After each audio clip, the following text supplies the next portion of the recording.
빗방울 전주곡을 들으며 미소가 머금어진다면 사랑에 빠진 것이고, 눈물이 난다면 실연의 아픔을 겪는 중일지도 모릅니다. 그렇더라도 겨울이 지나면 봄이 오듯 생채기가 아물면 다시 사랑할 시간이 올 겁니다.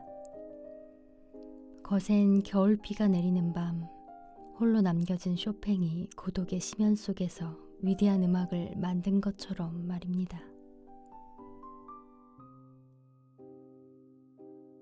안녕하세요. 낭독하는 빵순이입니다. 언제 가을이 왔었냐는 듯 벌써 추운 겨울이 성큼 다가온 11월입니다. 11월, 이 늦가을, 여러분들에게 책도 소개해드리고 싶고 음악도 소개해드리고 싶어서 준비했습니다. 50에 듣는 클래식, 소담 출판사에서 나온 유승준님의 음악 에세이입니다. 50. 인생의 정점에서 듣는 클래식. 클래식 음악가들의 삶을 대한민국 50대의 삶에 빗댄 책이라고 합니다. 신의 밥상, 인간의 밥상, 허기진 인생, 맛있는 문학 등 많은 독자의 사랑을 받은 저자 유승준님의 신간 에세이이고요. 지휘자 금난세님의 추천 도서이기도 합니다. 생활의 고단함과 피곤함은 누구나 겪는 일이지만 저자는 그 속에서 희망과 행복을 발견한다고, 이것이 곧 음악의 힘이라며 이 책을 강력 추천하셨습니다. 이 책이 많은 사람에게 읽히길 바란다고 하셨고요. 음악에는 세상을 바꾸는 힘이 있으며 음악과 함께하는 삶에 절망이란 없다는 사실을 생생하게 증명해주는 책이기 때문이라고 합니다. 그렇다면 책 속으로 들어가 보겠습니다. 고고싱! 베토벤이 열어젖힌 신세계. 집안 형편이 괜찮은 친구 집에 놀러 갔다가 고급 전축을 보게 되었습니다. 웅장함에 압도되었습니다. 턴테이블 위에 LP 음반을 올려놓자 기막힌 화음이 들려왔습니다. 베토벤이었습니다. 가슴이 먹먹했습니다. 집에 있는 카세트 플레이어와는 비교가 되지 않았습니다. 교회에서 피아노와 기타 정도는 언제든 접할 수 있는 악기였고, 큰 교회에서 열리는 문학의 밤 때는 바이올린이나 현악 4중주까지도 들을 수 있었지만 대규모 오케스트라 연주는 처음이었습니다. 신세계를 접하게 된 것이죠. 그 쭈뼛거리면서 친구 집에 자꾸 놀러 가기도 하고 감상실도 드나들며 조금씩 클래식 음악을 듣곤 했습니다. 억지로 듣는 음악이 아니고 뭔가를 주장하거나 강요하는 음악이 아니어서 좋았습니다. 가사가 없어서 더 좋았습니다. 물론 클래식 음악에도 가사가 있는 장르가 있지만 팝송이나 가요처럼 자극적이거나 직설적이지 않았습니다. 멜로디와 하모니를 따라서 느끼고 싶은 대로 느끼고 해석하고 싶은 대로 해석하면 되니 편안했습니다. 어렵게 생각하면 난해한 측면이 없는 건 아니지만 쉽게 생각하니 가볍게 즐길 수 있었습니다. 대학을 졸업하고 사회생활을 하면서 콘서트홀에도 갈 수 있게 되었습니다. 현장에서 직접 듣는 음악은 차원이 달랐습니다. 야구장과 축구장을 처음 갔을 때 느꼈던 설렘과 흥분보다 더한 충격이었습니다. 클래식 음악은 삶의 소중한 동반자가 되었습니다. 주머니 사정상 콘서트홀을 자주 갈 수 없기에 카세트 테이프나 CD를 듣기도 했고, 시간이 나면 종일 음악만 틀어주는 KBS 클래식 FM에 귀 기울이기도 했습니다. 비가 오면 쇼팽을 듣고 눈이 내리면 슈베르트를 들었습니다. 연애가 잘 되지 않을 때, 회사 일이 잘 풀리지 않을 때, 사표를 쓰고 싶을 때, 혼자 있는 시간에 나를 위로해 준 건 모차르트였고 브람스였고 비발디였습니다. 40대에 결혼에는 성공했으나 사업에는 실패했습니다. 가장 행복한 순간에도, 가장 비참한 순간에도 변함없이 내 곁을 지켜준 건 차이콥스키였고 베르디였습니다.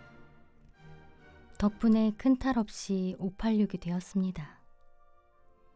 생전에 영화를 누린 화가가 별로 없듯 음악가들 역시 많은 시련과 아픔을 겪으며 살았습니다. 지독하게 가난하기도 했고 불치의 병을 앓기도 했으며 시련으로 가슴앓이를 했고 배반에 치를 떨기도 했습니다.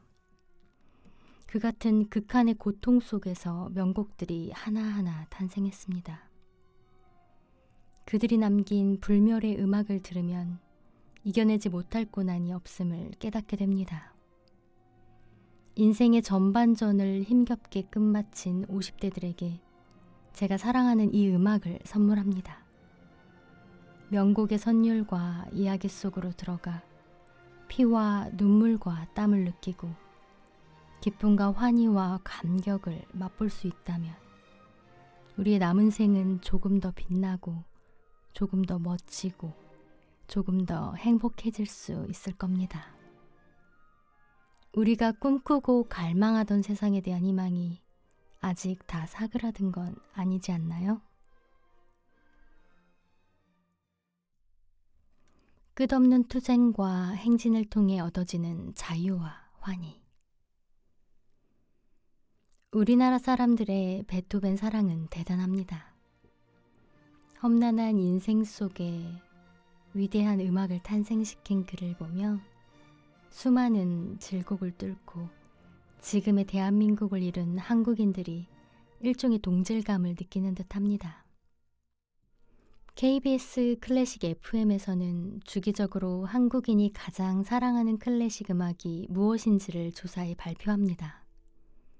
1982년에는 베토벤 교향곡 제9번 합창이 1위에 올랐고 2009년에는 베토벤 피아노 소나타 제14번 월광이 1위에 올랐으며 2021년에는 베토벤 피아노 협주곡 제5번 황제가 1위에 선정되었습니다.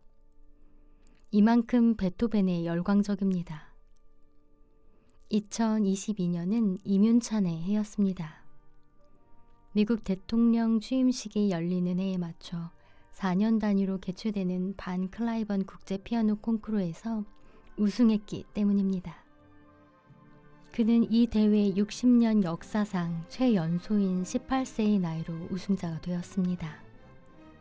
2022년 말 광주 시립교향악단과 협업한 그의 우승 기념 음반이 발매되었습니다.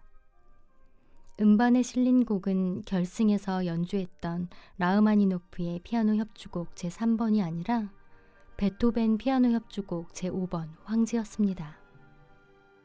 1809년 베토벤이 38세에 완성한 이 곡은 그의 피아노 협주곡 5편 가운데 가장 규모가 크고 장중한 작품입니다.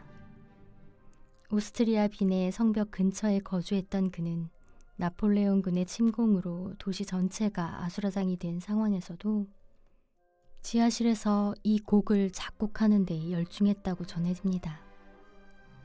예전에는 지나치게 화려해서 감동이 느껴지지 않았습니다.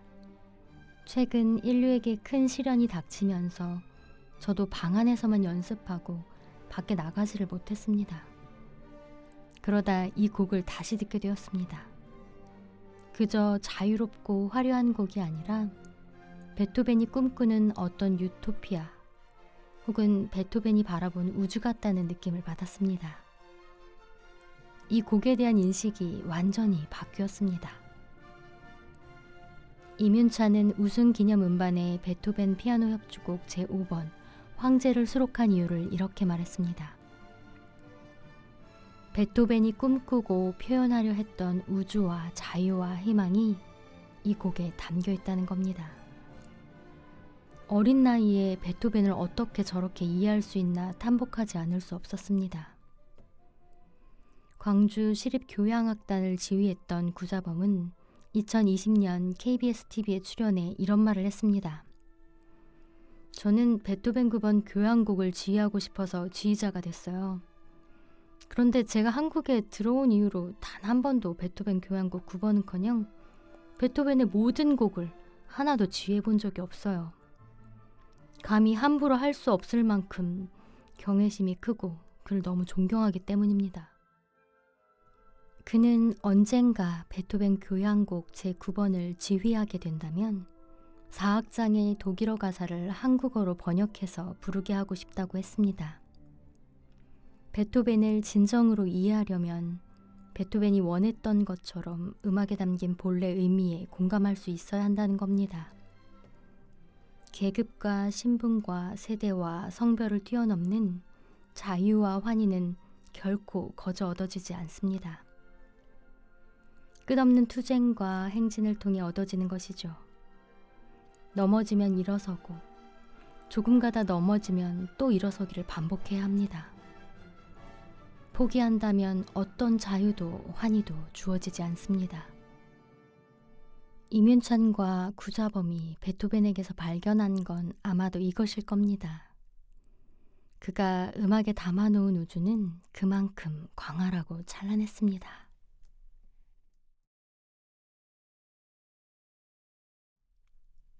베토벤 50의 얼굴.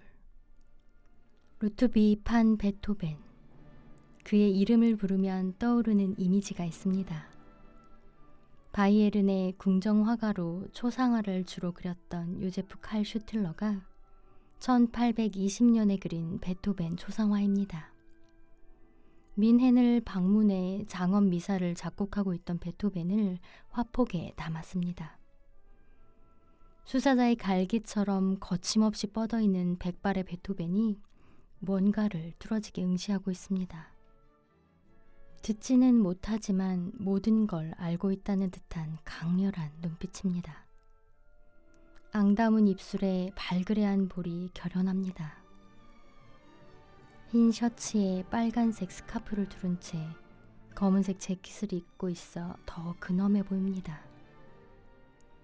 오른손에 연필을 끼고 있고 왼손에 악보를 들고 있죠. 막 50대로 접어든 베토벤 얼굴입니다. 지금은 50대가 젊은 나이이지만 약 200년 전에는 말 그대로 노년이었습니다. 19세기 중반 인간의 평균 수명은 40대였습니다. 의학이 발달하지 않은 데다 먹을 게 풍족하지 않아 일찍 죽는 사람들이 많았습니다. 우리나라는 1950년대까지 평균 수명이 50세가 되지 않았습니다. 1960년대에 이르러서야 54세 정도로 올라갔죠. 그러니까 베토벤은 당시 평균 수명 이상인 57세까지 산 겁니다. 일찍 세상을 떠난 게 아니라는 거죠. 교향곡 제9번 합창을 작곡하기 몇 년 전 그의 얼굴에서 느껴지는 건 결코 멈출 수 없는 사람들을 향한 깊은 연민입니다. 어디서든 자유와 환희를 마음껏 누릴 수 있기를 바라는 간절한 마음입니다. 교향곡이 연주되자 미친 듯이 열광적인 반응이 쏟아져 나왔다.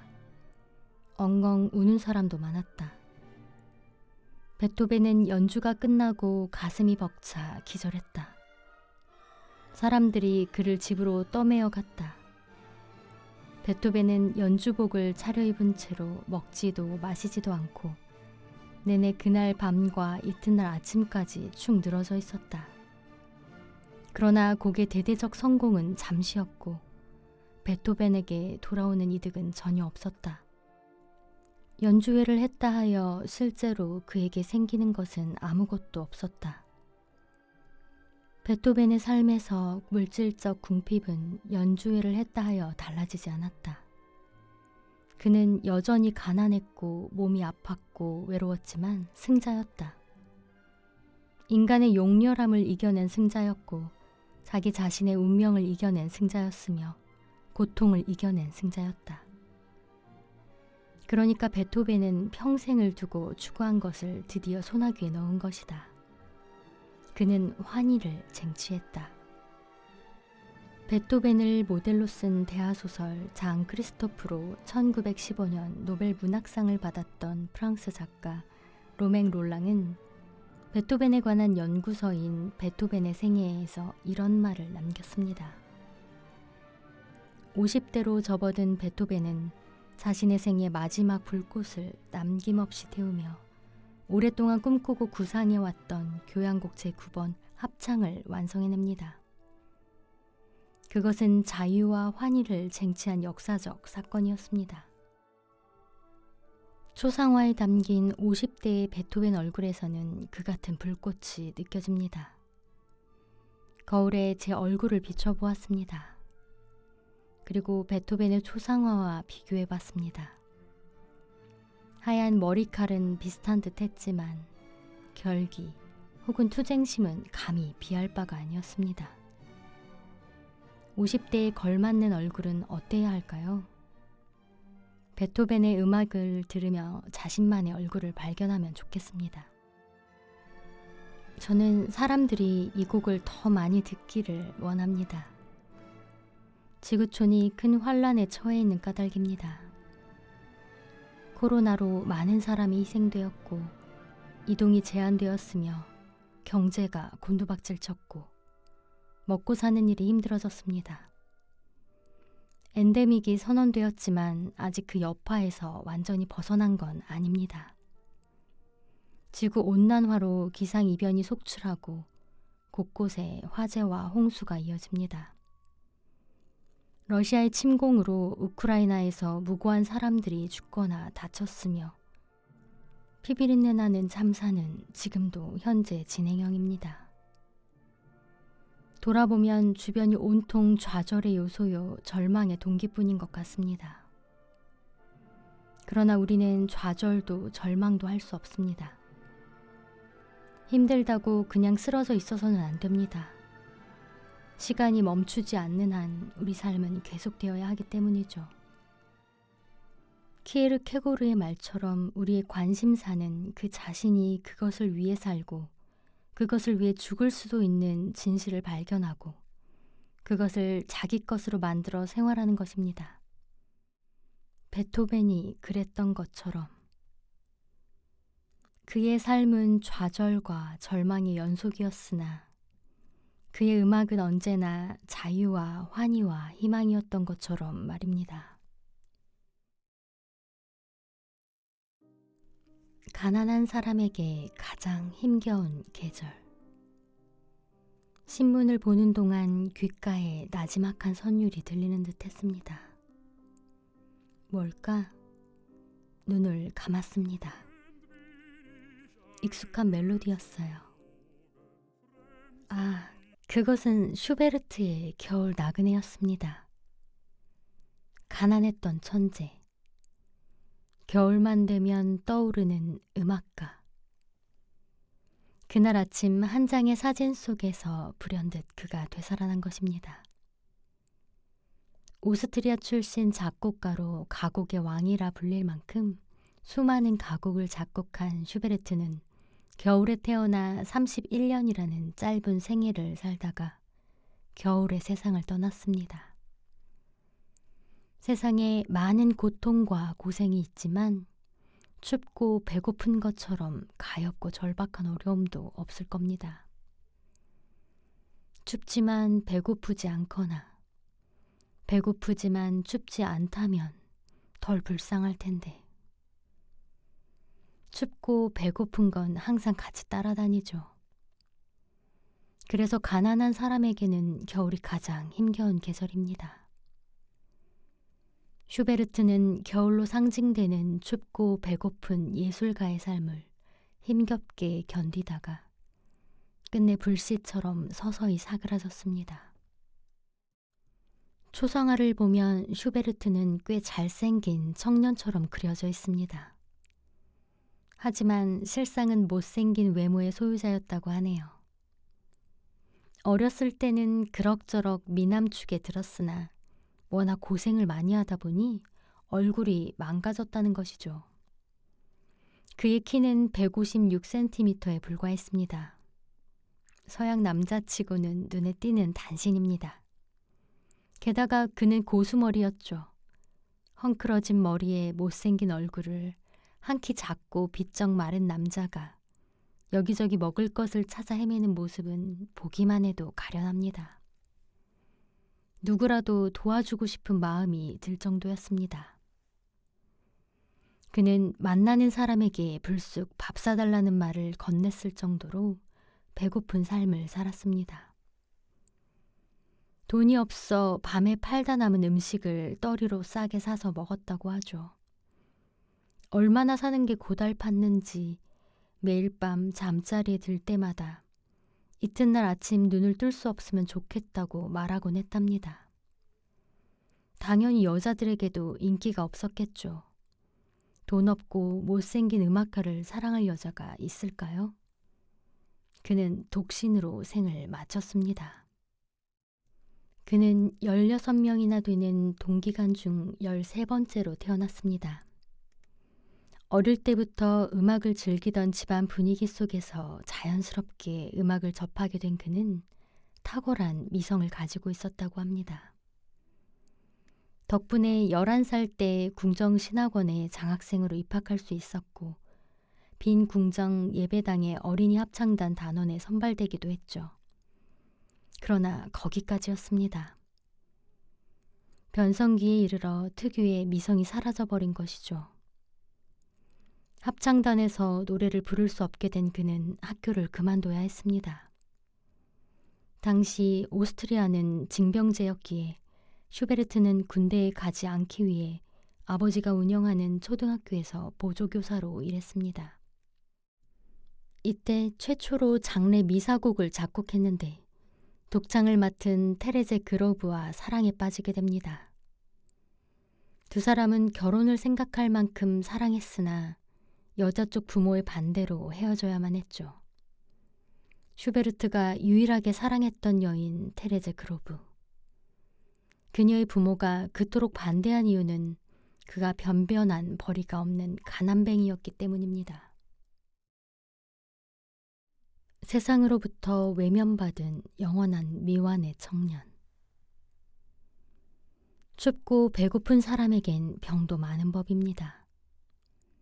슈베르트는 내성적이고 예민한 사람이었죠. 이루어지지 못한 사랑에 대한 회한과 천재적 음악성을 아무도 알아주지 않는 데에 대한 실망은 고독과 슬픔을 낳으며 몸과 마음을 아프게 했습니다. 결국 슈베르트는 원인을 알 수 없는 병에 걸렸고 형과 함께 시골로 내려가 요양을 하게 되었습니다. 그러나 갈수록 건강이 악화하던 그는 1828년 11월 19일 혼수 상태에서 깨어나지 못한 채 삶을 마감했습니다. 공식 사인은 장티푸스지만 매독으로 죽었다는 둥, 식중독으로 죽었다는 둥 설이 다양합니다.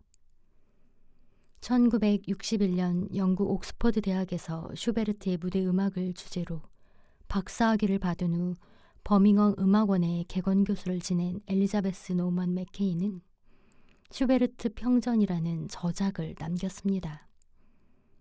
이 책에서 그는 슈베르트의 건강과 죽음에 관해 다음과 같이 묘사했습니다. 병중이 본격적으로 시작된 1823년 이후의 음악에는 고통스러운 육체와 비통한 정신, 비참한 현실과 불안한 미래상에서 비롯된 새로운 요소가 보인다. 그의 초창기 음악에서 자주 발견되었던 순수함, 매력, 활기찬 기쁨, 열정, 유머 등이 자취를 감춘 빈자리에는 진지함, 음울한 비애, 체념, 엄격함, 결의, 심지어는 강압적인 에너지와 난폭한 분노가 들어찼다.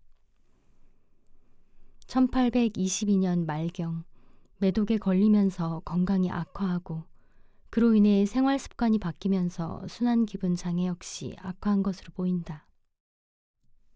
완만했던 경사가 급해지고 증상 시기가 길어지고 정상 시기가 짧아진 것이다.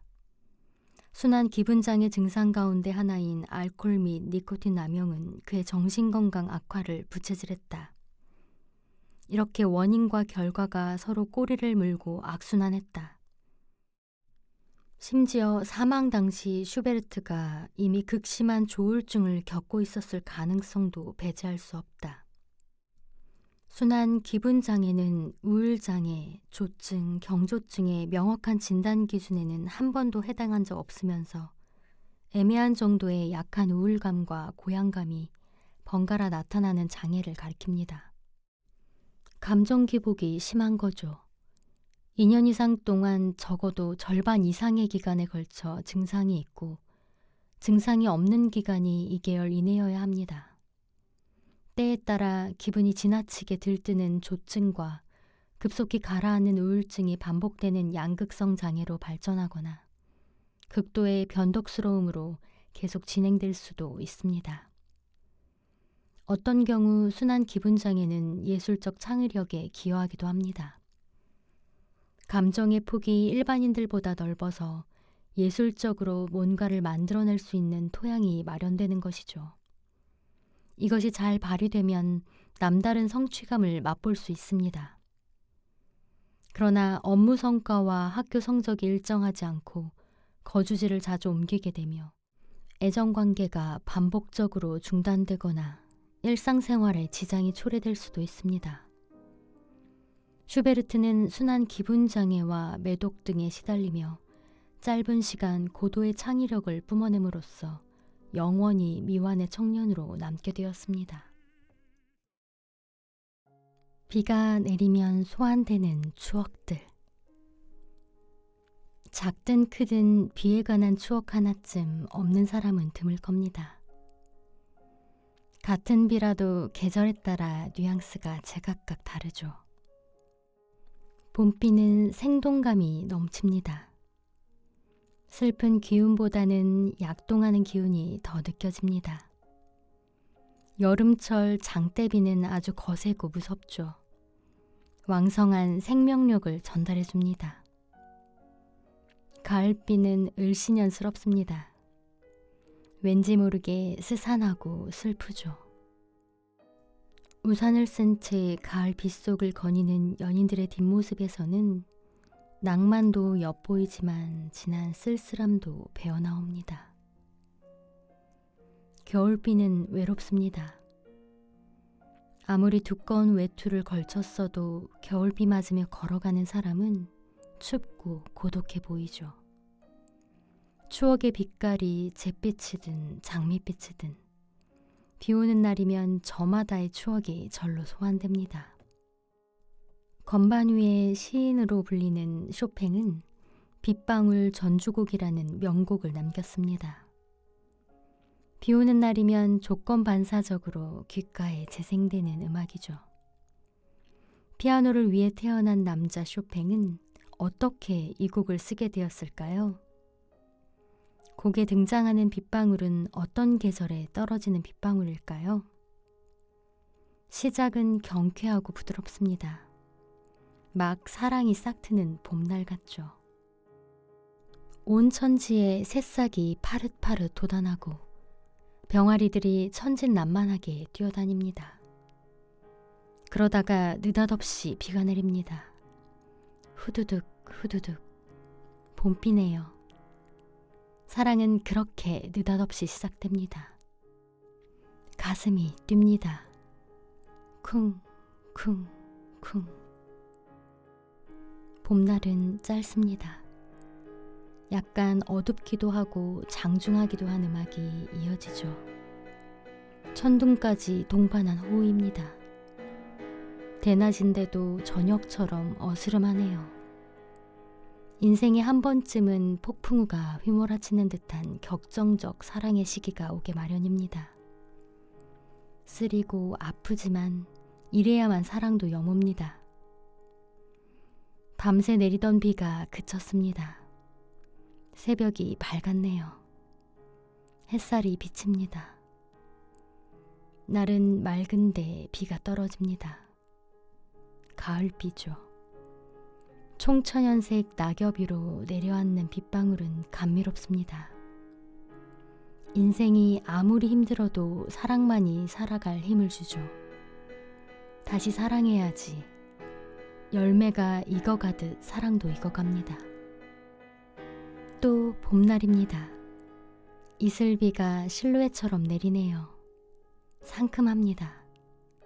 차디찬 겨울로 곤두박질 치지 않고 봄의 기운을 회복한 자신이 대견합니다. 사랑의 슬픔은 오직 사랑의 기쁨으로만 대체될 뿐이죠. 풋풋한 사랑을 꿈꿉니다. 빗방울의 긴 여운처럼 심장이 뜁니다. 콩, 콩, 콩. 단 한 번의 위대한 사랑. 페터 라우스터는 사랑에 대한 우리의 막연한 인식에 날카로운 일침을 가합니다. 사람들은 서로를 위한 운명적인 사랑이 존재한다고 믿고 있을 뿐 아니라 무의식적으로 그런 만남을 추구하고 있다. 사랑은 어느 한순간 외부로부터 운명적으로 오는 사랑의 실현을 위한 의지 없이 그대로 내맡겨지는 우연적인 사건이 아니다. 사랑은 늘 마음의 준비 자세와 결부되어 있다. 나 자신의 마음과 정신이 열려 있어야 한다. 상대방에 있는 그대로를 나 자신 안으로 받아들이고 사랑하겠다는 적극적인 의지와 용기가 있어야 한다. 이러한 마음의 준비 자세가 없으면 그 어떤 만남에서도 사랑은 이루어질 수 없다. 그러한 만남은 결국 냉담한 관계로 끝나고 만다. 단 한 번의 위대한 사랑이란 이 세상에 존재하지 않는다. 감나무 밑에 누워 입을 벌리고 있으면 어딘가에서 운명적인 사랑이 감 떨어지듯 내 입속으로 뚝 떨어지는 게 아닙니다. 어느 날 제비가 흥부에게 박씨를 물어다 주듯 보이지 않는 손에 의해 운명적인 사랑이 저절로 나에게 다가오는 게 아닙니다. 준비하고 노력한 결과 불현듯 사랑이 싹튼다면 그것이 바로 운명적인 사랑이고 단 한 번뿐인 위대한 사랑입니다. 인생에서 사랑을 빼면 과연 무엇이 남을까요? 끝이 어디든 한 번 시위를 떠난 사랑의 화살은 어딘가에 꽂힐 때까지 날아가는 법입니다.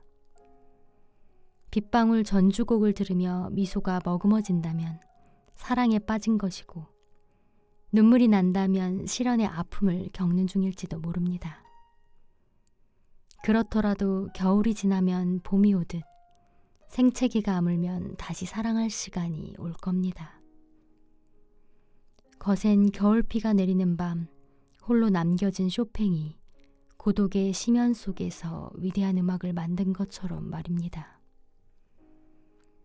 언젠가 조성진이 연주하는 쇼팽의 빗방울 전주곡을 들으며 마요르카 거리를 걷고 싶습니다.